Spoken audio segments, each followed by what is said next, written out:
ঘড়িতে 7:20, কালকার টাইম হচ্ছে 7:40, 20 মিনিট আগে গাড়ি ঢুকেছে। Hi everyone, welcome back to my channel. তোমরা দেখছো আমার সাথে অলওয়েজ আমি দেবনাথ।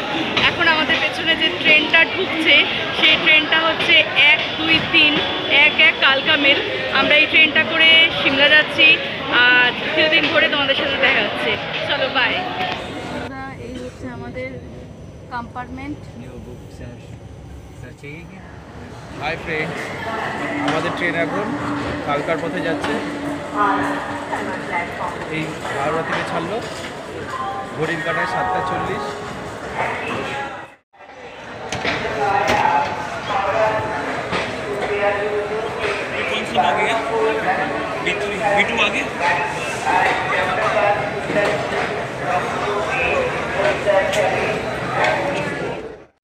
এই একটু আগে আমরা কালকা এসে পৌঁছেছি আর এখান থেকে আমরা যাব হচ্ছে সিমলার উদ্দেশ্যে।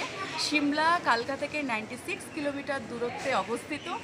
আর কালকা থেকে সিমলা যেতে গেলে আমাদের 102খানা ট্যানেল ক্রস করে যেতে হবে সিমলার উদ্দেশ্যে। তো সব দেখাচ্ছি একটু আগে একটুখানি ইনফরমেশনগুলো দিয়ে দিচ্ছি। আর যারা সিজনে টয় ট্রেন পাবেন না তারা প্রাইভেট গাড়ি বা কোনো বেসরকারি বাস বা সরকারি বাসও এই রুটে চলে, এর দ্বারা যেতে পারেন সিমলার উদ্দেশ্যে। আর দিল্লি থেকেও যারা আসছেন, দিল্লি অবধি ভারতবর্ষের যে কোনো জায়গা থেকে যারা আসছেন তারা দিল্লি এসে দিল্লি থেকে প্রাইভেট গাড়ি বা বাস, ভলভো বাস আছে, তাতে করেও সিমলা আসতে পারেন। তো কিপ ওয়াচিং আমার জার্নি।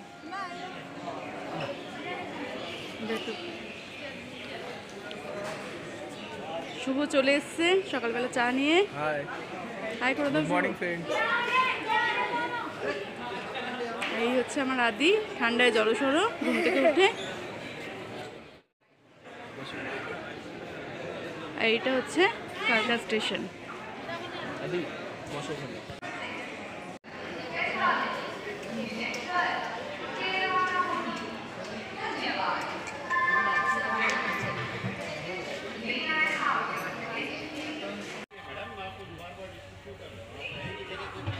সে হাই। এই জল খাবার নিয়ে আসছিস তো?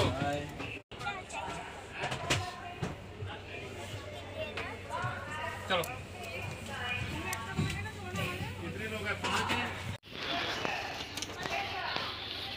তো বন্ধুরা, আমরা এখন টয় ট্রেনের ভেতরে আছি আর এই হচ্ছে টয় ট্রেনের ভেতরে। এখানে যে চেয়ারগুলো আছে এই চেয়ারগুলোকে এভাবে এদিকেও বসতে পারেন, আবার এদিকেও বসতে পারেন। আমরা এখন টয় ট্রেনের মধ্যে চলে এসেছি। এটা হচ্ছে আমাদের কেবিন। আর কেবিনটা একবার পুরো দেখে দাও।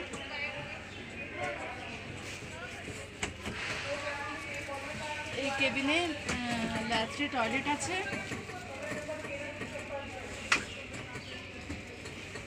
আর টেবিল আছে আর ফ্লেক্সিবল সিট আছে। সিটগুলো খুবই ফ্লেক্সিবল। যদি মনে করেন এদিকে বসবেন এদিকেও বসতে পারেন, নচেত এটাকে এদিকে এরম টেনে ওদিকেও বসতে পারেন। তো এখন আমাদের জার্নি স্টার্ট।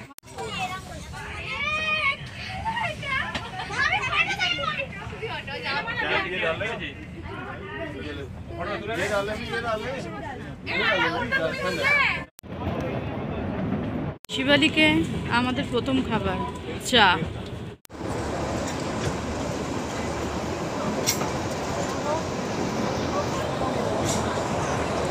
আমাদের ফার্স্ট স্টেশন কিছু একটা পার হচ্ছে, নামটা দেখতে পেলাম না। ঘুমান দূরে প্রচুর অন্ধকার, কিছু ভালোভাবে দেখা যাচ্ছে না। চারদিক যেন কুয়াশা আচ্ছন্ন হয়ে যাচ্ছে। পাহাড়ের বুক চিরে সবে সবে সানরাইজ হচ্ছে আর দূরে পাহাড়ের গায়ে এখনো সব লাইট জ্বলছে। দেখে যেন মনে হচ্ছে ছোট ছোট জোনাকির মতন পাহাড়ের গায়ে আটকে আছে। সুন্দর লাগছে দেখতে।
রিজার্ভার।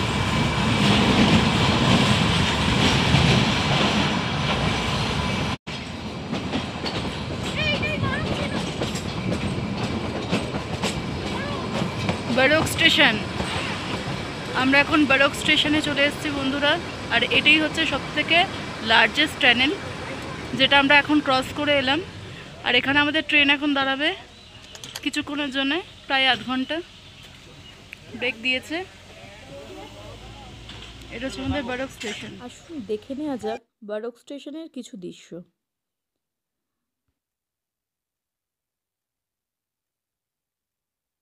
বন্ধুরা, এই যে টানেলটা আপনারা দেখতে পাচ্ছেন, এই টানেলটার নাম হচ্ছে বারোক টানেল। আর এই স্টেশনটির নাম হচ্ছে বারোক স্টেশন। ব্রিটিশ আমলে একজন ইঞ্জিনিয়ার ছিলেন বারোক সাহাব, ওনাকে টানেলটা তৈরি করতে বলা হয়েছিল। উনি সঠিক টাইমে এই টানেলটা তৈরি করতে না পারায় ওনার যে হেড ছিল ওনাকে প্রচুর অপমানিত করেন, এবং উনি সেই দুঃখে এখানে সুইসাইড করেন। এবং ওনার স্মরণেই এই স্টেশনটির নাম দেওয়া হয় বারোক স্টেশন, আর টানেলটার নাম দেওয়া হয় বারোক টানেল। চলুন একটু দেখে নিই ট্রেনটিকে সামনে থেকে কেমন দেখায়।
পাহাড়টা দেখা যাচ্ছে, ওটাই হচ্ছে শিবলার পাহাড়।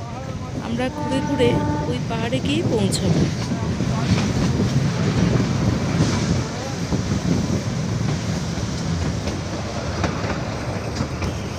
বন্ধুরা, এই হচ্ছে আমাদের টয় ট্রেনের সেকেন্ড খাবার।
পড়তে বললাম আদি